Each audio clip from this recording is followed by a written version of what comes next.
नमस्कार, मैं हूं प्रवीण दुबे। एक डिटर्जेंट का विज्ञापन यकीनी तौर पर आपने देखा होगा, उसकी कमीज मेरी कमीज से ज्यादा सफेद कैसी। जवाब में फिर उस डिटर्जेंट का नाम आता है, फला फला सफेदी की चमकार और फला फला डिटर्जेंट। ऐसा ही इन दिनों भाजपा कांग्रेस एक दूसरे की समितियों को देखकर कह रही, वो समितियां जो चुनाव के लिए बनी है। एमपी के चुनावी माहौल में अभी ऐसी रवानी नहीं है जैसी होनी चाहिए। अभी जो भीड़ आपको सभाओं रैलियों में दिख रही होगी, वो यदि सत्ता पक्ष के कार्यक्रम में दिखे तो समझ जाइए कि जिला प्रशासन की प्रायोजित है, और यदि विपक्ष में दिखे तो वो टिकट के संभावित दावेदारों का शक्ति प्रदर्शन मिश्रित प्रयास है। तो जाहिर है कि ऐसे में एक दूसरे की आलोचना के मौके तलाशे जा रहे हैं। चुनाव से जुड़ी समितियों के गठन में भाजपा और कांग्रेस दोनों ही अपनी प्रमुख चुनावी समितियों की घोषणा कर चुके हैं, और दोनों ही दल एक दूसरे की समितियों की आलोचना में लगे हैं। ऐसा लगता है एमपी में अभी तक सत्ता और विपक्ष कोई सॉलिड मुद्दा नहीं तलाश पाया जिस पर आगे बढ़ना है। अभी आलोचनाओं के सिरे तलाशे जा रहे हैं दैनंदिन होने वाली गतिविधियों में। तो आज बात करेंगे इन्हीं समितियों की, उनके सदस्यों की, उन्हें मिली जिम्मेदारियों की भी, और इस बात की भी कि दोनों तरफ की ये समितियां असल हकदारों को समाहित किए हुए हैं या इनमें तुष्टीकरण ज्यादा है। करेंगे बात। एक बेहद खास पैनल हमारे साथ मौजूद है, उनके पास जाएंगे और कहेंगे कि जवाब तो देना होगा, लेकिन रस्मन सबसे पहले आपको दिखाते हैं एक रिपोर्ट, देखिए।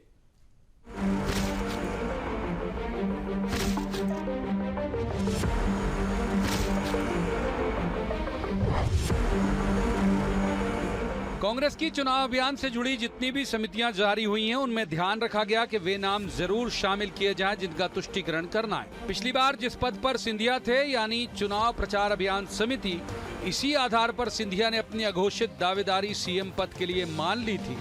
उस पद पर आदिवासी नेता कांतिलाल भूरिया को अध्यक्ष बनाया गया।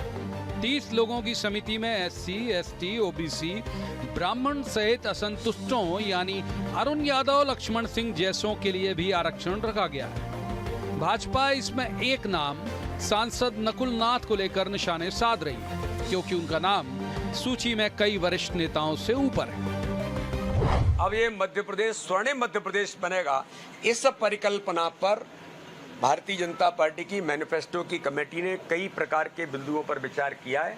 ऑफिशियल लॉन्चिंग अभी हम इसका करेंगे। मध्य प्रदेश के अंदर 2 परिवार के कमलनाथ जी अपने बेटे को एस्टेब्लिश कर रहे हैं और दिग्विजय सिंह जी अपने बेटे को एस्टेब्लिश कर रहे हैं, लेकिन कमेटियों में मुझे ध्यान में जो मैं देखने को मिलता है कि नकुल नाथ तो हैं, लेकिन दिग्विजय सिंह जी के बेटे नहीं है। बड़ी चोट कर दी है कमलनाथ जी ने दिग्विजय सिंह जी के ऊपर। अब बात भाजपा की। उसकी जो चुनाव से जुड़ी समितियां घोषित हुई हैं, उनमें भी कई झोल हैं। कुछ पुरानी गर्द चढ़ी फाइलों की तरह उन्हें भी बुलाकर उपकृत किया गया, जो अब तक सत्ता विरोधी गतिविधियों, माफ कीजिए, सत्ता विरोधी नहीं, सत्ता के शिखर यानी शिवराज सिंह चौहान की आलोचना करते। उनमें से कई नाम महत्वपूर्ण समितियों में शामिल किए गए। कुछ ऐसे भी समितियों के अध्यक्ष बनाए गए हैं जिनका निलंबन करने का सोच रही थी पार्टी, और जिन्हें नोटिस भी दिया गया था। उन्हें समाहित तो किया ही गया, लेकिन उनके अंडर में पूर्व प्रदेश अध्यक्ष को तक रख दिया गया। आज हुई चुनाव घोषणा पत्र समिति की बैठक के बाद जो छन कर बाहर आया, उसमें कई बातों के साथ ये भी कहा गया कि स्वर्णिम मध्य प्रदेश भी घोषणा पत्र के केंद्र में होगा। जनता भौचक है कि स्वर्णिम शब्द तो बीते 10 सालों से वो सुनती आ रही है। अब और कितना स्वर्णिम से बनाया जाएगा। जाहिर है कांग्रेस को इसमें चुटकी लेने की वजह तो मिल ही जाती है। 18 साल बाद इन्हें याद आई कि जनता से पूछ के अब घोषणा पत्र बनाएंगे और स्वर्णिम मध्य प्रदेश बनाएंगे। मध्य प्रदेश कर्जदार मध्य प्रदेश बना दिया, बेरोजगारों का मध्य प्रदेश बना दिया, महिलाओं पर अत्याचार में नंबर 1 मध्य प्रदेश बना दिया, और जिस तरह की हालात मध्य प्रदेश के अंदर कर दिए, हर नौजवान गरीब किसान परेशान है। कमेटियों के ऊपर ऑब्जेक्शन उठाने की जगह देश के उन मुद्दों के ऊपर उठाने का काम करो। कहाँ मणिपुर जल रहा है, कहाँ मध्य प्रदेश बेरोजगार हो रहा है, और क्या स्थिति और क्या परिस्थितियां। कांग्रेस पार्टी की जो समिति बनी है, एक तरफा रूप से कांग्रेस पार्टी की सरकार बनेगी और मध्य प्रदेश के अंदर कांग्रेस की सरकार आएगी। कुल मिलाकर दोनों ही पार्टियों में समितियों के गठन में प्लानिंग कम और एडजस्टमेंट ज्यादा है। इससे फायदा ये होता है कि कुछ वक्त के लिए असंतुष्ट साध भी लिए जाते हैं और उन्हें भी बोध हो जाता है कि वे महत्वपूर्ण हैं। हालांकि असली परीक्षा दोनों ही दलों की तो शुरू होगी तब जब टिकट अनाउंस हो, तभी तय होगा कि संतुलन कहां ठीक है और कहां नहीं। तब तक तो यही समझिए कि जनाब सब खैरियत है। Bureau report, BSTV।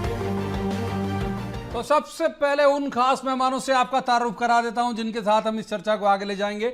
हमारे साथ है पंकज चतुर्वेदी, बीजेपी के विद्वान ऊर्जावान प्रवक्ता हैं। स्वागत है पंकज जी का। दूसरे मेहमान है अवनीश सिंह बुंदेला, ये कांग्रेस के विद्वान ऊर्जावान प्रवक्ता हैं। स्वागत है अवनीश जी का भी। और तीसरे मेहमान पत्रकारिता का बड़ा चर्चित चेहरा है, बहुत अच्छे राजनीतिक विश्लेषक हैं, मनीष दीक्षित। मनीष जी का भी बहुत बहुत स्वागत है।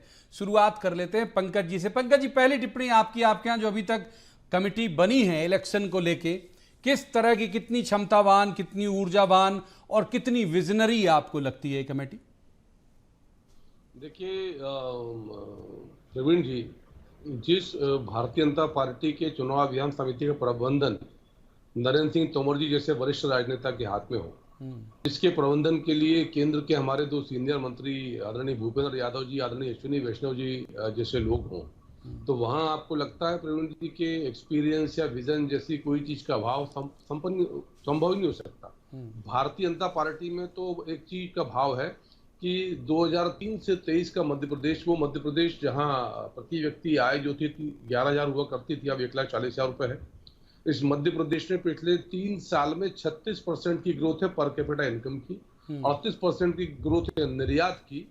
अभी विकास की दर आई 17% की विकास दर है मध्य प्रदेश की 28 राज्यों में। बाकी राज्यों की स्थिति देख लीजिए, कांग्रेस के शासित राज्य भी जहां पर है। तो मध्य प्रदेश विकास के नए प्रतिमान गढ़े हैं। जयंत मलैया जी हमारी घोषणा पत्र समिति के प्रमुख हैं, जिनका एक व्यापक और सामाजिक अनुभव है, और तमाम भारतीय जनता पार्टी के वरिष्ठ नेता कार्यकर्ता उन समितियों का भाग है। और जैसा आदरणीय अध्यक्ष जी ने कहा कि भारतीय जनता पार्टी की जो चुनाव घोषणा पत्र की समिति है उसकी प्रक्रिया निर्धारित करी गई है, और जनता से प्रत्यक्ष संवाद, और 18 साल की सेवा के बाद 20 साल के स्वर्णिम मध्य प्रदेश के बाद मध्य प्रदेश को और स्वर्णिम। बस सर, बहुत वक्त दिया पहले सवाल में। एक बार अवनीश जी से यही सवाल कर लेते हैं, फिर मनीष जी के पास जाऊंगा। अवनीश जी, आप बता दीजिए कितनी क्षमतावान, कितनी विजनरी आपकी जो अभी तक कमेटी बनी है, जैसे पंकज जी भी क्लेम कर रहे हैं।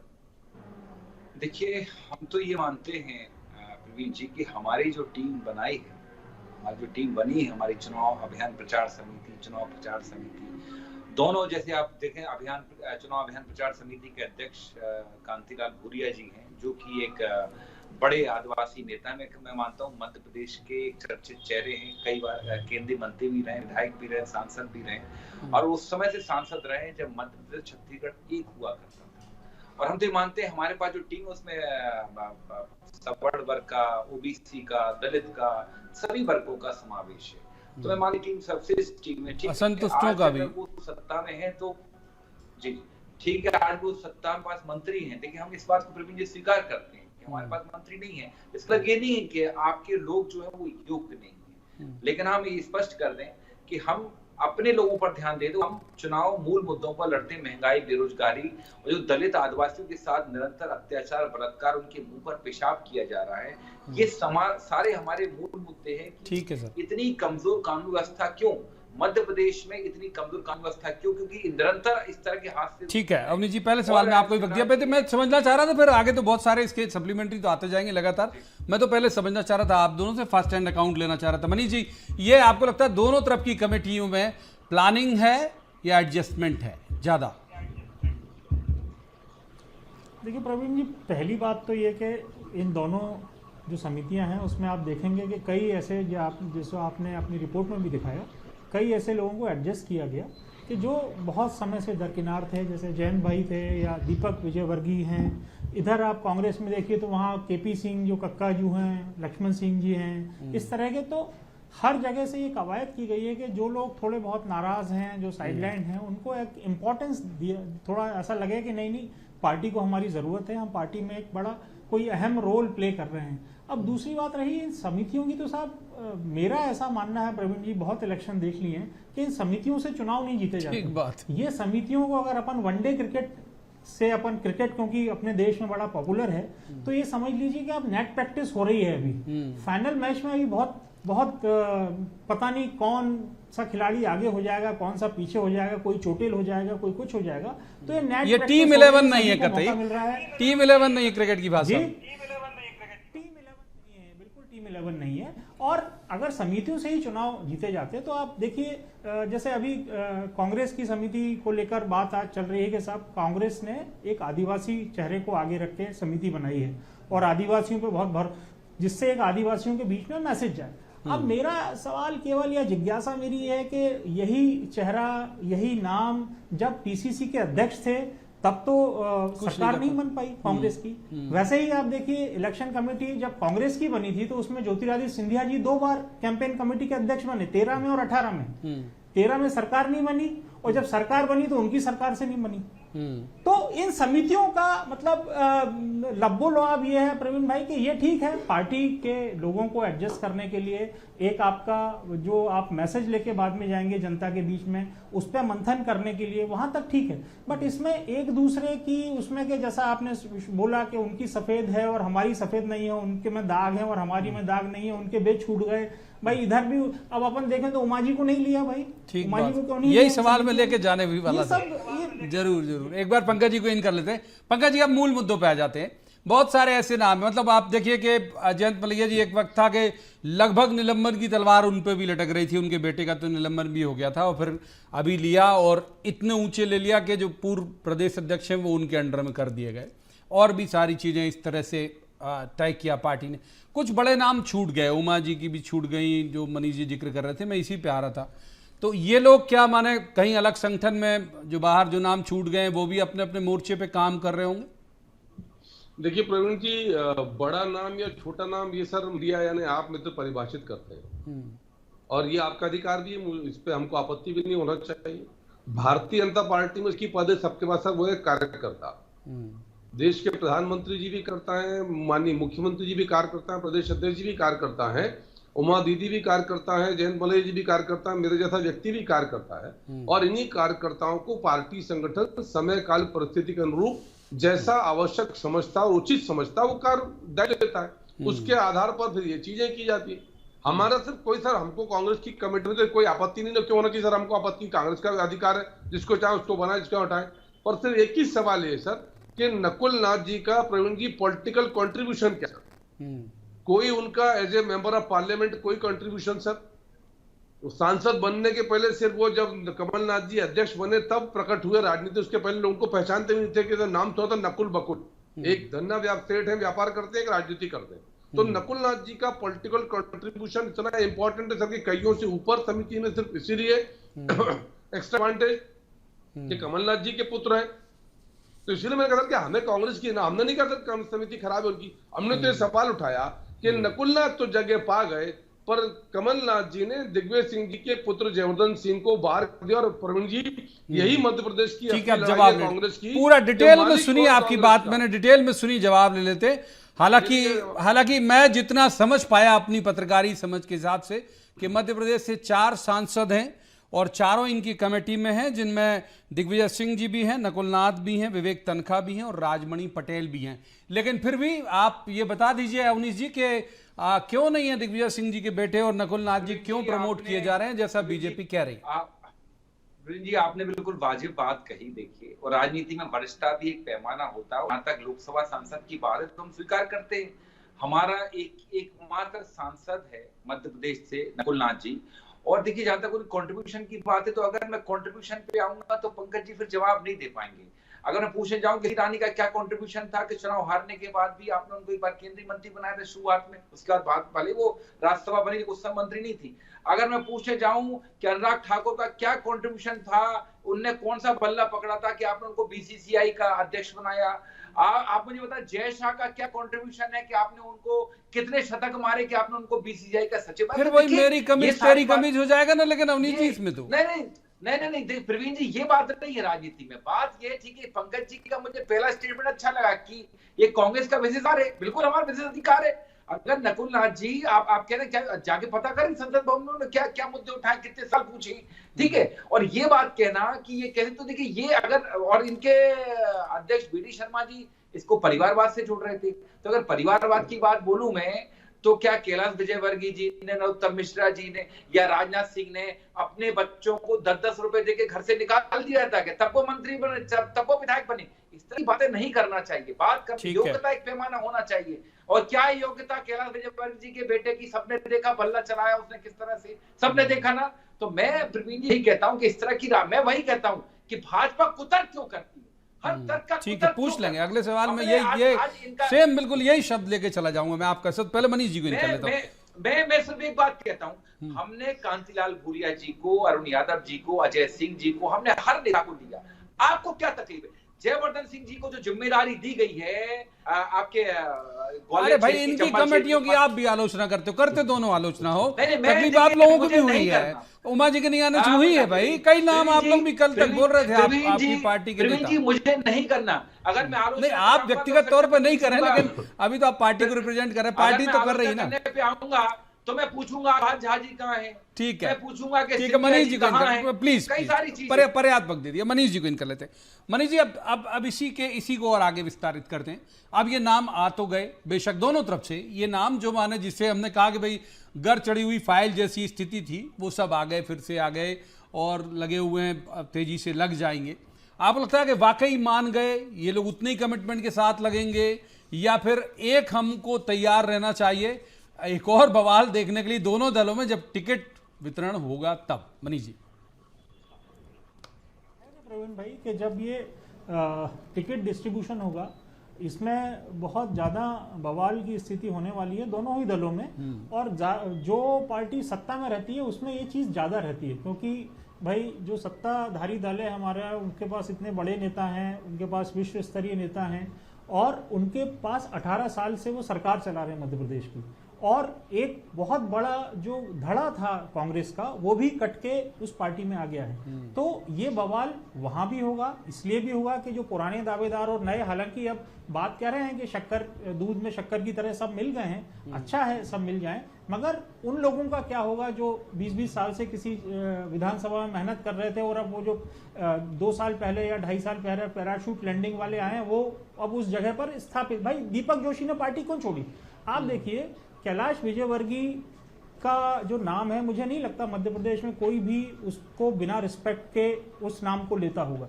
कैलाश विजयवर्गीय की जो विरासत थी, दीपक जोशी, उन्होंने पार्टी क्यों छोड़ी? क्योंकि उनको अब ये मालूम है, क्योंकि उनकी अब ऐसी एज पे खड़े हैं प्रवीण भाई वो, कि अगर वो इस बार चुनाव नहीं लड़ेंगे तो फिर वो पॉलिटिकली रिटायरमेंट की तरफ जाने लगेंगे, है ना। तो ये अब समय, अभी आप देखना अगले 2-3 महीनों में ये दोनों दलों में होगा। ऐसा नहीं कि इसकी, बट ये जरूर है कि जो सत्ता पक्ष है उसको ये, इसका मैंने जैसा पहले बोला कि उसको इसके रिपरकेशन ज्यादा झेलने पड़ेंगे। और यहाँ पर भी कांग्रेस में भी आप देखिए कि एक अनार 100 बीमार वाली स्थिति हर जगह चल रही है।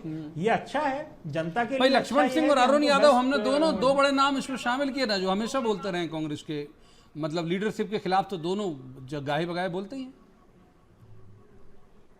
जो असली चुनाव है ये, हमको इसकी जो फील, एक्चुअल फील जिसका हम टिकट अनाउंसमेंट के बाद से और खबर नवीसों को इंतजार है, वो सितंबर पंकज जी को इन कर सितंबर के अंत में आनी लगेगी। ठीक बात कर रहा हूं, पंकज जी को इन कर। पंकज जी, एक तो जो जवाब मैंने चूंकि वादा किया अवनीश जी से कि वो लेके जाऊंगा वो सवाल, तो उसका भी जवाब आप दे देना कि आप तर्क क्यों कर रहे हो, क्या बीजेपी तर्क क्यों करती है? कुतर्क कुछ शब्द उन्होंने इस्तेमाल किया था, मैं शायद भूल रहा हूं, उच्चारित करने में चूक हो रही हो। तो दूसरा जो एक बात है जो मनीष जी कह रहे हैं कि ये एकोमोडेशन जो है इसमें दिक्कत नहीं आएगी फिर? ये अभी माने मान लीजिए 3 सीटर गाड़ी है, वो 5 लोग हैं, तो कैसे समाएंगे वो 3 सीटर गाड़ी? मैं तो सर, आप दोनों दिग्गज हैं मीडिया के, मनीष जी, प्रवीण जी, और मैं तो आपकी रुचि को देख के मुस्कुरा रहा था कि आपकी रुचि इसमें है कि टिकट वितरण के बाद क्या होगा। मतलब आप देखो मीडिया का फोकस कहाँ है सर? मध्य प्रदेश के डेवलपमेंट को नहीं सर, खबरें निकलती हैं सर, उस पर झगड़ा कराना हम लोगों का लक्ष्य नहीं है, खबरें निकलती हैं दरअसल। सर मैंने ये कहा ही नहीं सर, मेरे को तो, मैं तो चेष्टा भी नहीं कर रहा आपके अधिकार क्षेत्र में आने की, मैं तो उस अप्रोच की बात कर रहा हूँ सर। मैं तो अपने क्षेत्र में बात कर रहा हूँ सर, आपका अधिकार है। तो मैं कह रहा हूँ कहाँ रुचि सर मीडिया की, वो उनको लेके फिक्र नहीं, मेरी रुचि है कि टिकट के बाद क्या होगा। विषय पे आते हैं सर। भारतीय जनता सर कभी भी कुतर्क नहीं करती सर। मनीष जी के बात से शुरू करते हैं, फिर उसमें अवनीश जो भाई हैं उनकी भी उत्तर आ जाएगा। मनीष जी ने कहा कि सर एकोमोडेशन कैसे होगा? मनीष जी, इसी मध्य प्रदेश में 28 सीटों के उपचुनाव हमने देखे, तब वो लोग जो नए नए आए थे, एकमुंडेट भी ढंग से नहीं हुए थे, वो लोग जो कांग्रेस के टिकट पर 2000, 4000, 5000 जीतते थे, 62,000 थे, 65,000 थे, 55,000 थे, 53,000 थे, 45,000 थे, बड़ी बड़ी जीते हैं सर। ऐसी जीते कि 75% तक वोट उन लोगों को मिला। किसने दिलवाया सर? इसी भारतीय जनता पार्टी के कार्यकर्ता ने, और भारतीय जनता पार्टी के चुनाव चिन्ह को जिताया। और अभी भी प्रवीण जी, भारतीय जनता पार्टी के कार्यकर्ता के लिए कमल का प्रतिनिधि कौन है सर? कमल चुनाव चिन्ह का इंपॉर्टेंट नहीं है सर। इंपॉर्टेंट यह है कि कमल का चुनाव चिन्ह हर मतदान केंद्र पर 51% मत लेकर भारतीय जनता पार्टी के अब के बाद 200 पार के लक्ष्य को सार्थक बनाए सर। पूरे प्रदेश में बीजेपी कार्यकर्ता सर एक सूत्री कार्यक्रम एजेंडा पर काम कर रहा है कि कमल के पक्ष में कौन प्रतिनिधि आएगा, किसको पार्टी टिकट देगी। द्वितीय के सर प्राथमिक उसकी विजयश्री होने की बात है। और जहां तक सर तर्क का विषय, सर तो हम सवाल पूछेंगे ना सर, ये सवाल खड़ा होगा सर कि मध्य प्रदेश में कांग्रेस के आम कार्यकर्ता की पीड़ा है, कांग्रेस में दिग्विजय सिंह कमलनाथ जी का परिवारवाद स्पष्ट है सर। ठीक है, हम सब जानते हैं कि क्या हुआ इसके पहले पिछले मंत्रिमंडल में, तमाम चीजें सर, तो कुतर्क नहीं है सर। ये प्रश्न है सर जिनके उत्तर जनता में लोग पूछते हैं। तो हम तो मैं वाहक था, केवल मैं वाहक था सर, केवल कैरियर था। मैं वहां तक लेके गए, सवाल मेरा नहीं था। चालक हूं सर, मैं कैरियर था। हाँ, मैं कैरियर था। एक बार अवनीश जी को इन कर लेते हैं। अवनीश जी, ये जो समस्या मैंने पंकज जी से पूछी है तो आपके यहाँ भी, जो हमने अभी मनीष जी से बात करते करते जिक्र किया कि भाई अक्सर हम देखते हैं वो घोषित बयानबाजियां देखी हैं, फिर से कहोगे तो फिर से दोहरा देंगे। सुभाष जी की भी देखी, माफ कीजिए अरुण जी की भी देखी, लक्ष्मण जी की भी देखी, इन सब की देखी है। अब ये ठीक है, इनके पास जिम्मेदारी है, बड़े प्राणपण से लगेंगे ये सारे लोग। मुझे ऐसा लगता है कि देखिए राजनीति में बयान आते हैं, लेकिन वो बयान जब एकदम निजी और व्यक्तिगत हो जाते हैं तो बड़े घातक होते हैं। जैसे आपको याद होगा केपी यादव एक सांसद है इनके, उन्होंने सिंधिया जी की और वहां के मंत्री महेंद्र सिंह सिसोदिया की लिखित शिकायत की जेपी नड्डा साहब से। लिखित मतलब एक बीडी शर्मा जी इसलिए नहीं कि उनको मालूम इस व्यक्ति का वजन नहीं है सिंधिया जी के सामने, उन्होंने शिकायत नड्डा साहब से की 1000 किलोमीटर दूर, 200 किलोमीटर दूर नहीं की। इसके अलावा सिंधिया जी सम्मानित केंद्रीय मंत्री हैं देश के, सरकार के, मोदी सरकार के, उनको मन नहीं कहा। तो अब मुझे लगता है प्रवीण जी, इसके बाद मुझे अब कुछ कहने की बयानबाजी में हुआ भारती खिलाफ जी इतने, चाहे अजय बिश्नोई साहब इतने हैं, मैं इन पर बात नहीं करूं। मैं बात करूंगा आज जो अपना विषय है उसके आसपास की हमारी समिति बन चुकी है और साहब हमारे मूल मुद्दे जनता के बीच वही हैं, महंगाई, बेरोजगारी, आपके दलित आदिवासियों पर होते हुए अत्याचार, किसानों के मुद्दे और भ्रष्टाचार। जिस तरह से महाकाल लोक परिसर में भ्रष्टाचार हो, जिस तरह से सड़कें इनकी बनते बनते टूट जाती, बह जाती हैं, इनके बांध बनते बनते कारम बांध इनके भाजपा के नाम पर, शिवराज सिंह सरकार के नाम पर कलंक है, एक जीवत कलंक है। ठीक है, बहुत वक्त दे दिया सर, बहुत वक्त दे दिया आपको भी। मनीष जी कुछ कहना चाह रहे हैं? मनीष जी को इन करता हूँ। मनीष जी ठीक है, मनीष जी सरकार नहीं है, ठीक है, मनीष जी को इन करते हैं। मनीष जी आप कुछ कहना चाह रहे हैं? मनीष जी मैं केवल ये कहना चाह रहा था प्रवीण जी, पंकज भाई ने बहुत अच्छी बात की कि मीडिया का काम जो है, जो आप लोग कर रहे हैं, ये ठीक नहीं है। हमको पंकज जी वाकई चिंता इस बात की है कि हमारे जो सरकार का खजाना है उसकी स्थिति क्या हो रही है। और जो दोनों दल, ये केवल प्रश्न भाजपा के सामने नहीं है, ये प्रश्न कांग्रेस के सामने भी है कि जो हम लगातार इस तरह की घोषणाएं करते जा रहे हैं, हम ये नहीं देख रहे कि हमारा बजट कितना है, हमारा फिस्कल डेफिसिट कितना है, हम कितने कर्जदार होते जा रहे हैं। हम केवल चुनाव जीतने के लिए, भाई चुनाव जीतना है कोई भी दल को, आप अपने कामों पे चुनाव जीतो ना। ये फ्री की घोषणाएं करके और जनता का पैसा, जनता, अब आप बोलोगे पॉलिटिकली के साथ जनता का पैसा जनता को लौटाया जा रहा है, बात वो नहीं है। बात ये है कि इससे डेवलपमेंट नहीं हो रहा है, हमारा कैपिटल एक्सपेंडिचर कम होता जा रहा है, ये हमारी चिंता है। जवाब ले लेते हैं सर, ये तो क्योंकि क्या है ना, जवाब लेते हैं। पंकज जी कहाँ से लाओगे भाई पैसा? रुपया आएगा कहाँ से, रुपया जाएगा कहाँ? प्रवीण जी मैंने ये नहीं कहा सर कि मीडिया को क्या करना चाहिए क्या नहीं करना। अरे सर मूल मुद्दे पर जाओ, मत मार, कोई नाराज नहीं है, आप तो अच्छा बोलते हो, आप तो बस मूल मुद्दे पे बात बता दो। नहीं, रुपया आएगा कहाँ से, रुपया जाएगा कहाँ? सर इसके लिए बजट आता है सर हर बार, और मैं बहुत स्पष्ट तौर से, मनीष जी वित्ती हैं, बड़ी राजनीतिक समझ भी है, बहुत काम किया उन्होंने जर्नलिज्म की फील्ड में। ये बात अलग है कि मेरे स्कूल काल के सहपाठी रहे मनीष जी, लेकिन आज माफ कीजिए, मैं चर्चा बड़ी दिलचस्प थी, आगे ले जाता, लेकिन वक्त इजाजत नहीं देता। मुझे यहीं पर तीनों मेहमानों का शुक्रिया अदा करना पड़ेगा। बड़ी सार्थक सी चर्चा चल रही थी, मैं खुद भी बड़ा रुचि लेके इसे लंबा खींचने के मूड में था, लेकिन यहीं तक थी आज की ये चर्चा। आज की इस चर्चा में इतना ही। कल किसी खास मसले पर खास पैनल के साथ बैठकर कहेंगे, जवाब तो देना होगा। आप देखते रहिए BSTV।